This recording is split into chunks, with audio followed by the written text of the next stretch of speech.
para pengurus DKM Jami'ah Muhajirin yang dirahmati Allah Subhanahu wa taala.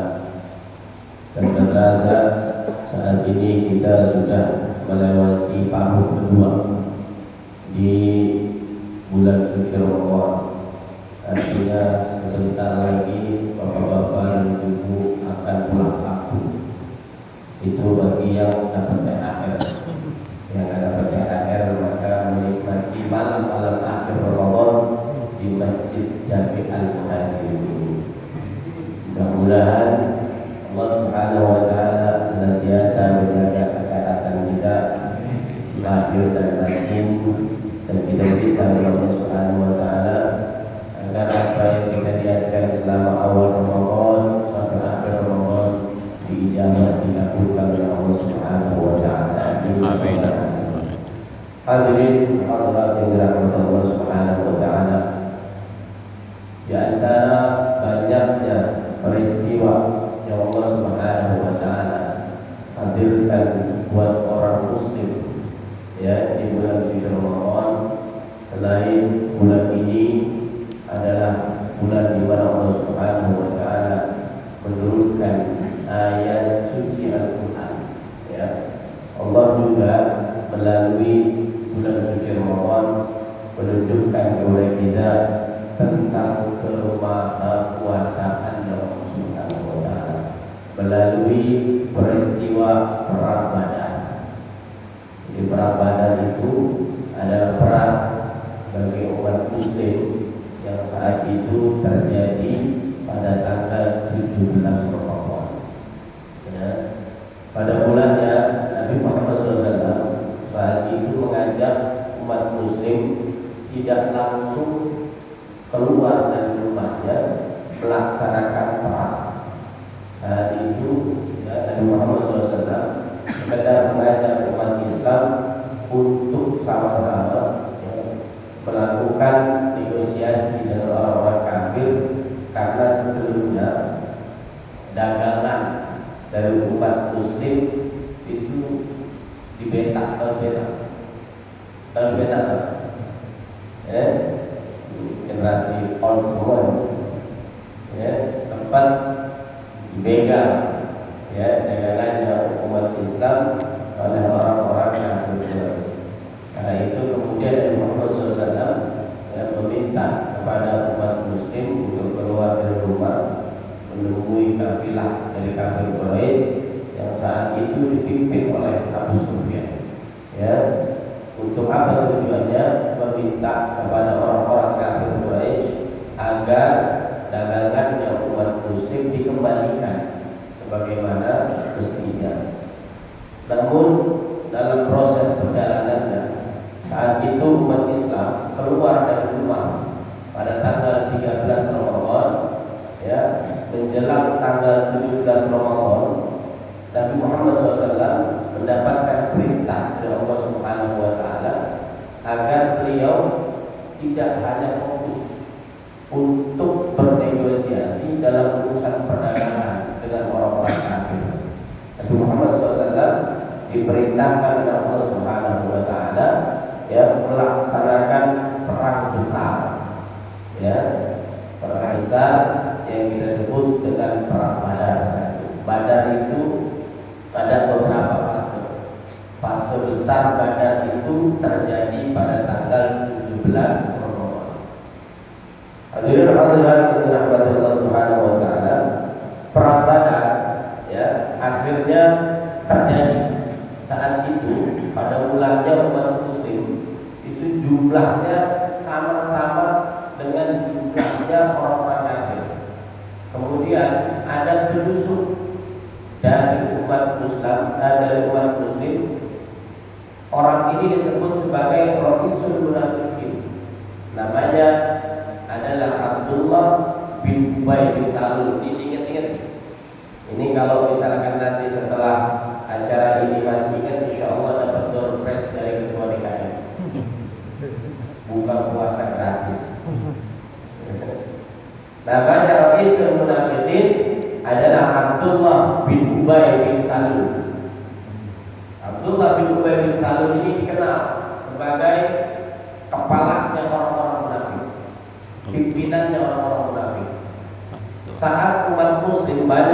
keluar untuk ikut Nabi Muhammad SAW dalam proses perang Badar tersebut, umat Muslim kala itu dibelokin oleh Abdullah bin Ubay bin Salul.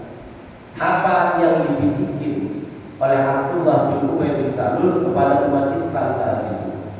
Kata Abdullah bin Ubay bin Salul, wahai umat Muslim, kalau kamu sampai ikut perang bersama Muhammad, kemudian kamu mati, maka istri-istrimu yang janda akan diambil oleh Muhammad. Ini bisikan pertama yang disampaikan oleh Ra'isul Munafikin yang bernama Abdullah bin Ubay bin Salul. Sebagian dari umat Muslim kala itu ada yang mulai goyah hatinya, ya, kamu hanya ingin memberikan keuntungan kepada Muhammad, ya, karena apa? Muhammad lah yang akan mendapatkan banyak keuntungan ketika kamu mati. Ini bisikan-bisikan yang disampaikan oleh Abdullah bin Ubay bin Salul. Umat Muslim saat itu belum banyak. Sebagian dari umat Muslim akhirnya kembali ke rumah dan tidak ikut dalam proses perang. Ra'isul Munafiqin namanya Abdullah bin Ubay bin Salul. Kebencian Abdullah bin Ubay bin Salul kepada Rasulullah Muhammad SAW tidak cukup di situ, Pak. Abdullah bin Ubay bin Salul pernah suatu ketika dia mengalami sakit yang luar biasa. Sebagaimana kita dalam ajaran Ahlus Sunnah wal Jamaah, itu biasanya kalau kita sakit kita minta didoain oleh kiai, betul? Oleh orang-orang soleh. Kita bawa air, kita minta apa? Minta diberikan apa? Wasilah agar penyakit kita diberikan kesembuhan oleh Allah Subhanahu wa taala. Betul? Masih ada yang begitu? Pasti alhamdulillah. Ini berarti masih menjaga kebiasaan yang dibawa oleh para leluhur kita. Ini Abdullah bin Ubay bin Salul pernah suatu ketika dalam kondisi yang sakit dibawain air minum oleh anaknya, yang air minum ini sudah didoain oleh Nabi kita Muhammad SAW. Kira-kira doanya Nabi di mustajab apa enggak? Mustajab. Doanya Nabi Muhammad SAW tidak akan tertolak, ya, karena Nabi Muhammad SAW setiap kali meminta kepada Allah Subhanahu Wa Taala, tak mungkin Allah berani menolak permintaan Nabi Muhammad SAW. Mana dalilnya? Kalau sekarang kan pakai dalil, ya. Kata Allah dalam Al-Quran, wala sawfa yu'tika rabbuka. Kalau engkau Muhammad meminta apapun kepada Allah Subhanahu Wa Taala, yang penting engkau ridho, maka pasti akan apa? Diijabah sama Allah Subhanahu Wa Taala. Makanya doanya Nabi Muhammad SAW gak bakalan pernah tertolak. Ini Abdullah bin Ubay bin Salul saking bencinya kepada Nabi Muhammad SAW dalam kondisi sakit. Abdullah bin Ubay bin Salul dia katakan apa? Gak usah engkau bawa air yang sudah didoakan oleh Muhammad. Sebaiknya engkau bawa air kencing unta.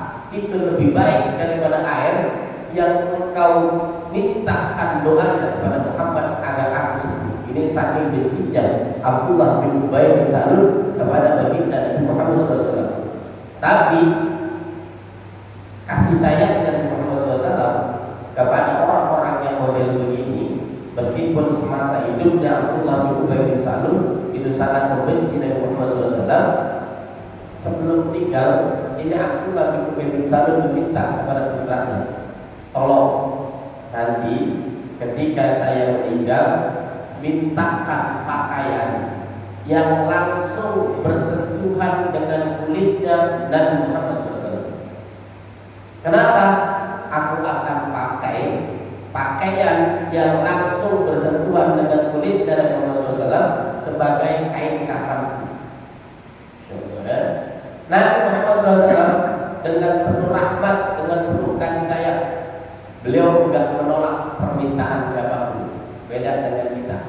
Kalau ada orang yang kita tahu sangat benci sama kita, kemudian menjelang meninggalnya orang ini minta sesuatu kepada kita, model kita ini kira-kira diturutin apa enggak? Enggak lah, biar mati ini sekalian. Betul. Tapi dari Muhammad SAW bilang, Makanya akhlak Nabi Muhammad SAW dipuji oleh Allah Subhanahu wa taala dengan kalimat wa innaka la'ala khuluqin azim. Sesungguhnya engkau ya Muhammad adalah manusia yang memiliki akhlak yang luhur. Nabi Muhammad SAW mendengar permintaan anaknya Abdullah bin Ubay bin Salul, kemudian melepas bajunya, diberikan bajunya kepada anak daripada Abdullah bin Ubay bin Salul. Kemudian pakaian ini dipakai oleh Abdullah bin Ubay bin Salul saat dia meninggal dunia. Kenapa kata Abdullah bin Ubay bin Salul hal ini menjadi penting? Apapun ini yang diyakini oleh Abdullah bin Ubay bin Salul, apapun yang bersentuhan dengan Nabi Muhammad SAW tidak akan kena panasnya api neraka. Bayangin, Nabi pernah bersabda dalam sebuah hadis, "Man safahani aw safaha man safahani ila yaumil qiyamah dakhala al-jannah." Siapa saja di antara kalian yang pernah bersalaman orang yang pernah bersalaman denganku, atau orang yang pernah bersalaman dengan orang yang pernah bersalaman denganku. Saya bersalaman dengan guru saya bersalaman dengan gurunya lagi bersalaman dengan gurunya lagi, yang bersambung sampai kepada Nabi Muhammad SAW. Ini bab salaman, bab musafahah.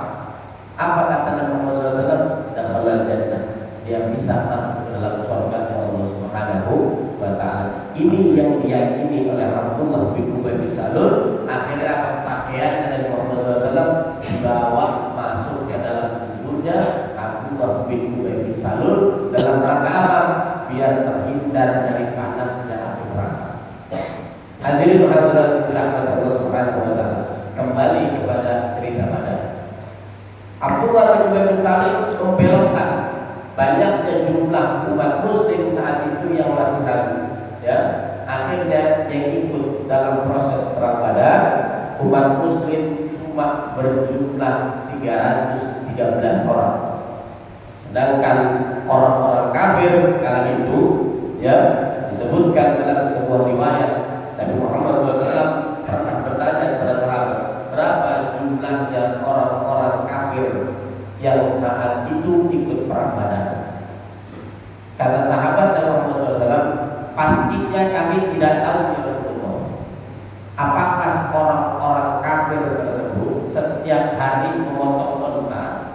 Kata Nabi Muhammad SAW dalam pertanyaannya, dijawab oleh sahabat Nabi Muhammad SAW, iya ya Rasulullah. Berapa unta yang dipotong oleh orang-orang kafir saat ingin melaksanakan perang Badar? Nabi menghitungnya, ya, kalau jumlahnya yang dipotong oleh orang-orang kafir sebanyak 9 sampai 10 ekor unta, maka diperkirakan jumlah orang-orang kafir antara 900 sampai 1000 jumlah. Jadi 1 ekor unta untuk 100 orang. Hitungan dari Muhammad SAW. Maka ulama menyepakati jumlahnya orang-orang kafir dalam proses Badar kisaran 900 sampai 1000 orang, sedangkan umat muslim saat itu hanya berjumlah 313 orang. Guru saya pernah memberikan wasiat, ya, siapa orang yang pengen dilancarkan rezekinya, maka lazimkan membaca Bismillahirrahmanirrahim sejumlah orang-orang muslim yang ikut dalam perang Badar. Berapa itu berarti? 313 orang.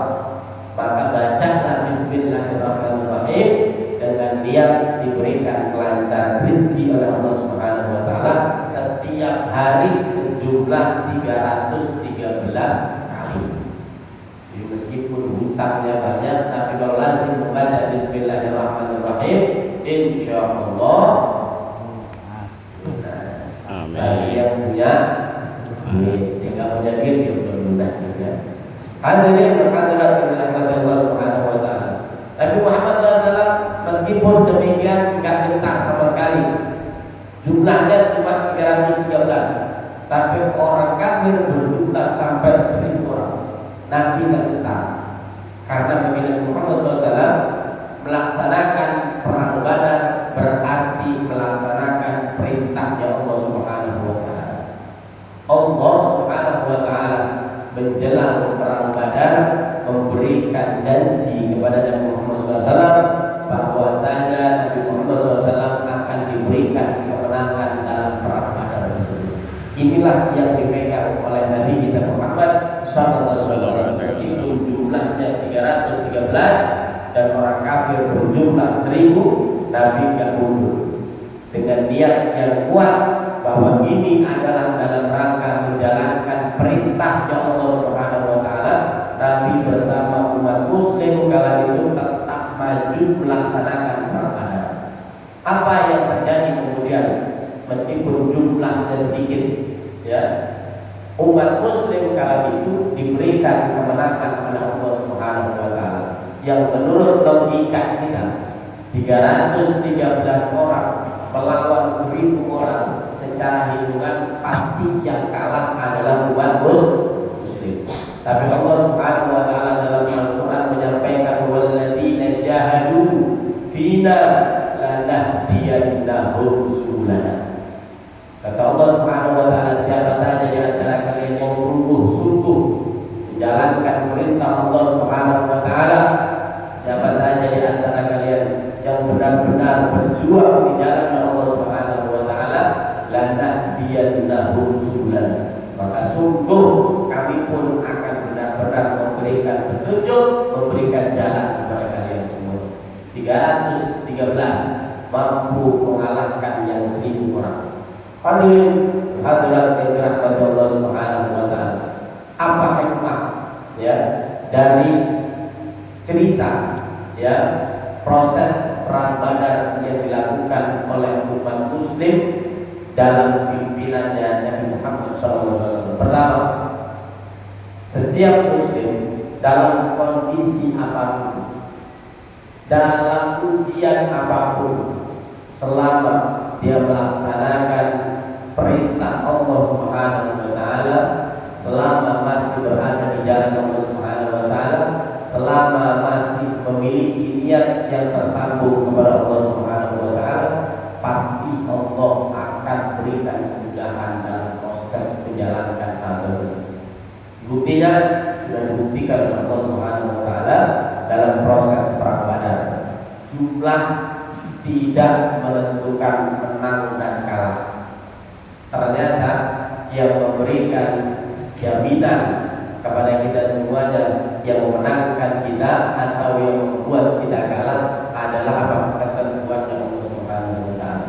Maka ketika kita melewati setiap ujian yang datang dari Allah Subhanahu wa taala, sambungkan niat kita dalam melewati ujian tersebut untuk bisa semata-mata menjalankan perintah Allah Subhanahu wa taala dan Rasul. Yang kedua, kenapa perang Badar diberikan, ya, kemenangannya kepada umat muslim dalam pimpinannya saat itu adalah dipimpin oleh baginda Nabi Muhammad SAW.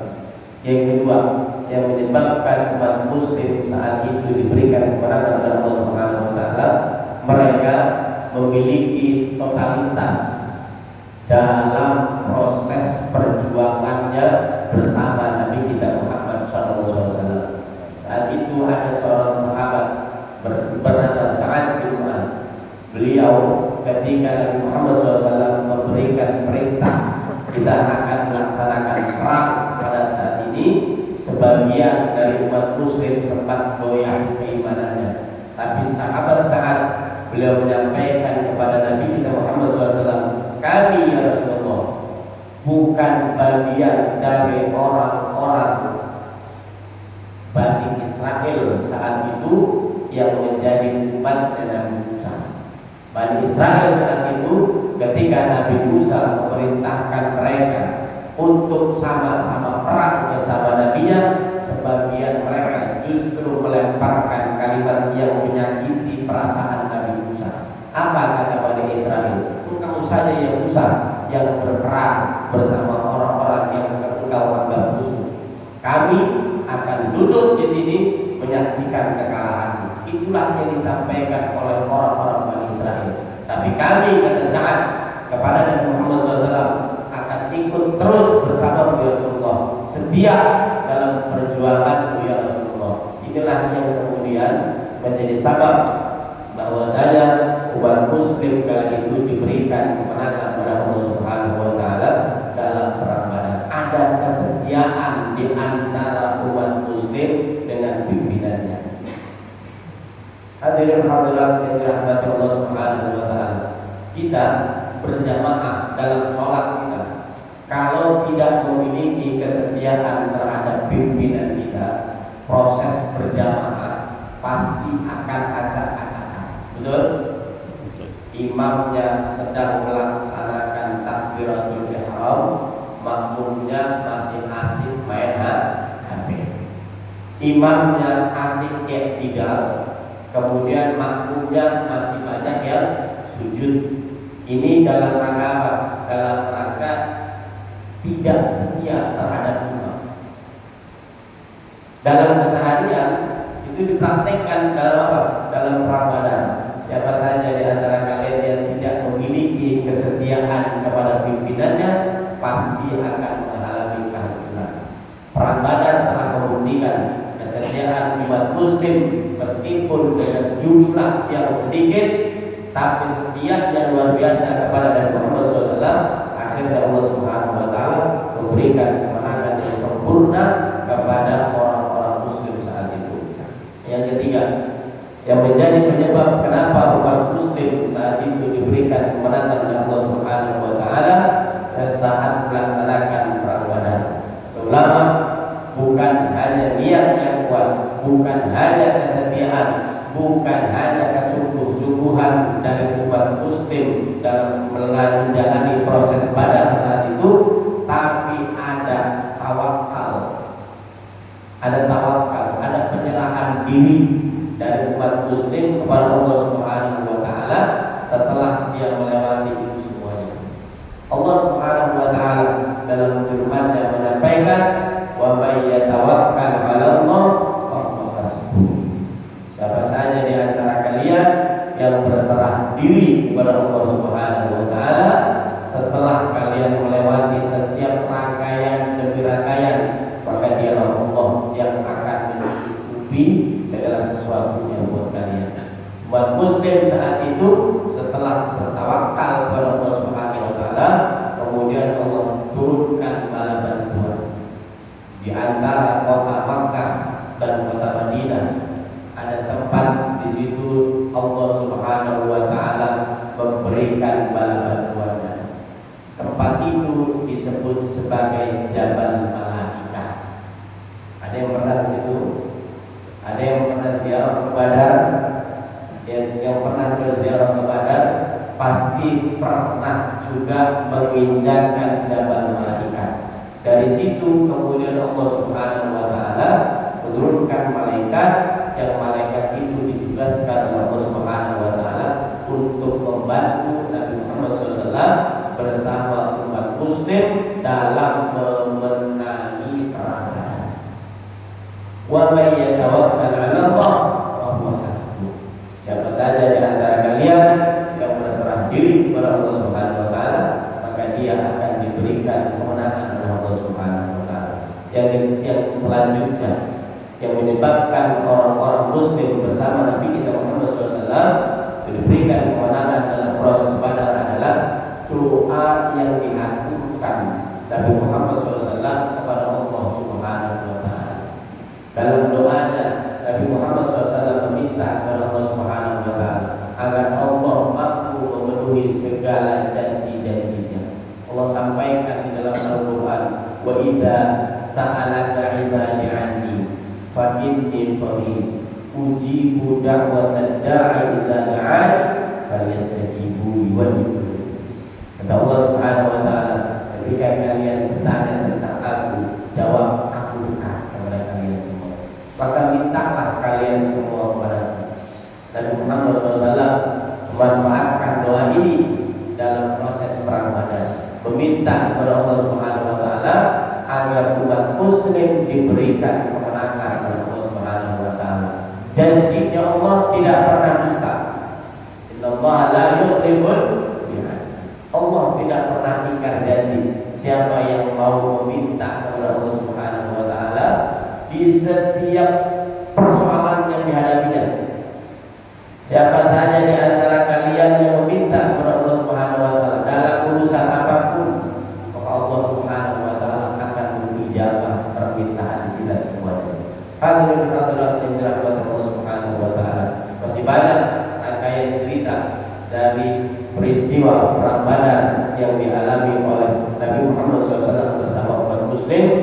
Kita wajib meyakini bahwasanya semua rangkaian dari proses Badar yang dilewati oleh Nabi kita Muhammad SAW bersama umat muslim, tujuannya adalah memberikan pelajaran yang berharga untuk kita semua, bahwa ada orang-orang yang diberikan pertolongan dari Allah Subhanahu wa taala. Allah tidak melihat jumlah, Allah tidak melihat orang itu lebih kuat atau tidak, tapi Allah Subhanahu wa taala memberikan komitmen kepada siapa saja yang mau berjuang di jalan Allah Subhanahu wa taala, niscaya Allah akan memberikan balasan buatnya. Mudah-mudahan ujian yang Allah Subhanahu wa taala berikan kepada kita sampai detik ini, baik ujian di dalam rumah tangga kita, baik ujian saat kita bermasyarakat, baik ujian dalam tingkatan yang lebih besar lagi, selama kita masih gandul kepada Allah Subhanahu wa taala, kepada junjungan Nabi besar kita Muhammad SAW, kepada orang-orang yang masih ikut dalam jejak Nabi Muhammad SAW, insya Allah kesulitan apapun bisa kita lewati. Allah yang sampaikan dalam Al-Quran, la yukallifullahu nafsan illa wus'aha, laha ma kasabat wa 'alaiha ma iktasab. Allah Subhanahu wa taala ketika memberikan ujian kepada kita semuanya, hakikatnya Allah sudah memberikan jalan kepada kita di pundak-pundak kita agar kita mampu melewati ujian tersebut. Mudah-mudahan Ramadan ini menjadi jalan bagi kita semuanya untuk keluar dari segala macam ujian yang Allah berikan kepada kita semuanya. Amin. Ujian duniawiyah, ujian ukhrawiyah, mudah-mudahan diberikan kemudahan kepada kita semuanya, sehingga Allah Subhanahu wa taala pantaskan kita semuanya keluar dari Ramadan sebagai orang-orang yang menang dalam setiap pertempuran. Kita baca Fatihah untuk semua niat kita. Mudah-mudahan Allah Subhanahu wa taala ijabah, kabulkan apa yang menjadi niat dan permintaan kita. Berkat Nabi Muhammad sallallahu alaihi wasallam. Al-Fatihah. A'udzu billahi minasy syaithanir rajim. Alhamdulillahirabbil alamin. Shiratal ladzina an'amta 'alaihim ghairil maghdubi 'alaihim waladdallin. Amin. Bismillahirrahmanirrahim. Alhamdulillahirabbil alamin. Allahumma shalli wa sallim ala sayyidina Muhammad sallallahu alaihi wasallam. Tarzuquna bil ahli taufiq wa tuballighuna hukuna bi ijra'ati wa ziyarati qabrihi wa abi bakr as-siddiq wa ala alihi wa sahbihi wasallam. Allahumma qaddim al-muslimin min syaqawati ila sa'adah wa min an-nar ila al-jannah wa min al-'adhab ila ar-rahmah wa min adh-dhunubi ila al-maghfirah wa min al-isa'ati ila al-ihsan wa min al-khawfi ila al-aman wa min al-faqri ila al-ghina wa min al-dhulli ila al-'izz wa min al-ihanati ila al-karamah wa min al-dhiqi ila al-sa'ah wa min al-syarri ila al-khair wa min al-'usri ila al-yusr wa min al-idbari ila al-iqbal wa min al-sukhri ila al-sihhah wa min al-sukhri ila al-ridha wa min al-ghaflati ila al-ibadah wa min al-fatrati ila al-ijtihad wa min al-khidlani ila al-tawfiq wa min al-bid'ati ila al-sunnah wa min al-jawri ila al-'adl. Allahumma a'inna ala dinina bid-dunya wa ala ad-dunya bit-taqwa wa ala at-taqwa bil-'amal wa ala al-'amal bit-tawfiq wa ala jami'i dhalika bi-lutfika al-mufdi ila Allahika al-mulhi ila jannatika al-mas'ud dhalika bin-nazar ila wajhika al-karim. Ya Allah, ya Allah, ya Allah, ya Rabbah, ya Rabbah, ya Rabbah, ya Ghawsah, ya Ghawsah, ya Ghawsah, ya Akramal Akramin, ya Rahman, ya Rahim, ya Dzal Jalali wal Ikram, ya Dzal Mawahib al-'Idham. Astaghfirullah al-'azim alladzi la ilaha illa huwal hayyul qayyum wa natubu ilayh. Allahumma inna nas'aluka at-tawfiq li mahabbika min al-a'mal wa sidqa at-tawakkul bika wa husna adh-dhanni 'alayka wa dhunyata 'amman siwa. إلى هدى يا لطيف يا رزاق يا ودود يا قوي يا متين نسألك تألها بك واستغراقا فيك ولطفا شاملا من لدنك ورزقا واسعا هنيئا مريئا وسنا طويلا وعملا صالحا في الإيمان واليقين وملازمة في الحق والدين وعزا وشرف يبقى ويتأبد لا يشوبه تكبر المناعة والمنافسات إنك سميع كريم اللهم اغفر لأمة سيدنا محمد اللهم ارحم أمة سيدنا محمد اللهم استر أمة سيدنا محمد اللهم اجبر أمة سيدنا محمد اللهم اصلح أمة سيدنا محمد بحق سيدنا محمد وبرحمتك يا أرحم الراحمين ربنا تقبل منا صلاتنا وصيامنا وقيامنا وركوعنا وسجودنا وتخشعنا تعبدنا وتلاوتنا وتذكرنا يا الله يا أرحم الراحمين صلى الله على سيدنا مولانا محمد وآله وصحبه أجمعين الحمد لله رب العالمين هذا معكم الله الوافق إلى الكريم السلام عليكم ورحمة الله وبركاته. Waalaikumsalam warahmatullahi wabarakatuh.